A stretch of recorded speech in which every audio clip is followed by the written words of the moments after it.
छात्रों, आज महाभारत की कथाएं पढ़ाने जा रहा हूँ। प्राचीन काल में ययाति नाम के बहुत वीर और पराक्रमी राजा हुआ करते थे। ययाति, उनकी राजधानी बताओ कोई कहाँ थी? खांडवप्रस्थ। खांडवप्रस्थ उनकी राजधानी थी और उनकी दो रानियां थी। एक का नाम देवयानी और दूसरे का नाम श्रमिष्ठा। श्रमिष्ठा उनकी छोटी रानी थी जिसके 3 पुत्र थे। श्रमिष्ठा के 3 पुत्र। सबसे छोटा पुत्र पुरु। सबसे छोटे पुत्र का नाम था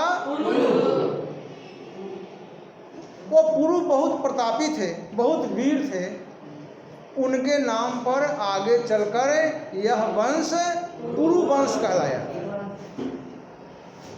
उसी पुरु वंश में पुरु नाम के फिर राजा हुए। उनके नाम पर यह वंश कौरव कहलाया। इसी वंश में फिर अन्य राजा हुए, धृतराष्ट्र हुए, पांडु हुए। तो फिर इसी वंश में कुरु के बाद एक राजा थे जिनका नाम पड़ा हस्तिन। हस्तिन के नाम पर हस्तिनापुर। समझते हैं ना?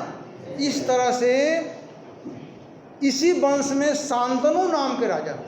शांतनु भी बड़े प्रतापी थे और उनका विवाह गंगा से हुआ। शांतनु का विवाह गंगा से हुआ। गंगा ने विवाह के लिए शर्त रखी थी। महाराजा शांतनु बराबर गंगा नदी के किनारे घूमने जाया करते थे। वहीं पर उन्होंने गंगा को देखा और गंगा के सामने विवाह करने का प्रस्ताव दिया। गंगा ने यह शर्त रखी कि मैं विवाह तो करूंगी, लेकिन मैं कुछ भी करूंगी आप उसमें रुकावट नहीं डालेंगे, किसी प्रकार का टोका टोकी नहीं करेंगे। महाराज शांतनु ने गंगा की यह शर्त मान ली। विवाह भी हो गया। गंगा से उनके पुत्र हुए। अब गंगा क्या करती थी कि जैसे ही बच्चे का जन्म होता था, शिशु का जन्म होता था, वह नवजात शिशु को लेकर और गंगा के किनारे जाती और गंगा में प्रवाहित कर देती थी। शांतनु, महाराजा शांतनु अपने वचन से बद्ध थे, वचन से बंधे हुए थे, इसलिए वह गंगा से कुछ पूछते नहीं थे। इसी प्रकार से गंगा ने एक एक कर अपने 7 शिशुओं को गंगा में प्रवाहित कर दिया। 8वां पुत्र को जब प्रवाहित करने लगी तो महाराजा शांतनु से बर्दाश्त नहीं हुआ और उन्होंने गंगा को रोक दिया। शर्त के अनुसार गंगा स्वर्ग में चली गई अपने पुत्र को लेकर। लेकिन कुछ दिनों के बाद, कुछ वर्षों के बाद, जब 8वां पुत्र, उनका नाम पड़ा देवव्रत, जब बड़े हो गए तब गंगा उन्हें महाराजा शांतनु को वापस कर दी और फिर वापस चली गई। इस प्रकार से देवव्रत पृथ्वी पर आ गए और फिर महाराजा शांतनु के पास रहने लगे। अब गंगा के वियोग में महाराजा शांतनु उदास रहने लगे। कभी कभी एकांत में गंगा किनारे जाते घूमने। वहीं पे उन्होंने एक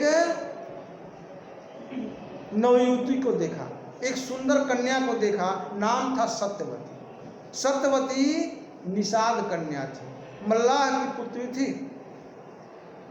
मन उनका मोहित हो गया। उन्होंने सत्यवती के पिता से विवाह का प्रस्ताव रखा।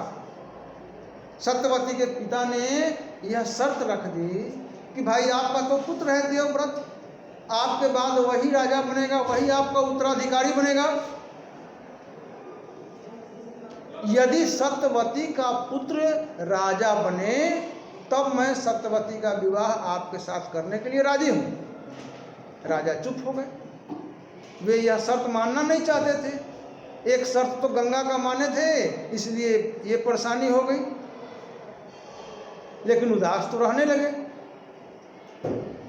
यह बात जब देवव्रत को पता चला तो वह सत्यवती के पिता के पास पहुँचे और उन्होंने उनकी शर्त को मान लिया और यह प्रतिज्ञा कर ली कि मैं आजीवन ब्रह्मचारी रहूँगा। देवव्रत ने यह भीषण प्रतिज्ञा कर ली कि मैं आजीवन कुंवारा रहूँगा, कभी विवाह नहीं करूँगा, ब्रह्मचर्य का जीवन व्यतीत करूँगा, माँ सत्यवती का पुत्र ही राजा बनेगा और मैं जीवन भर राजा और राज सिंहासन का देखभाल करूँगा, उसके प्रति कृतज्ञ रहूँगा। यह भीषण प्रतिज्ञा करने के कारण देवव्रत का नाम भीष्म पितामह पड़ा। बच्चों, भीष्म पितामह क्यों नाम पड़ा? यानी भीषण प्रतिज्ञा के कारण, आजीवन ब्रह्मचर्य पालन करने के कारण, विवाह न करने के कारण ऐसा कठोर प्रतिज्ञा उन्होंने किया और फिर भीष्म पितामह कहलाए। आगे कक्षाएं फिर बाद में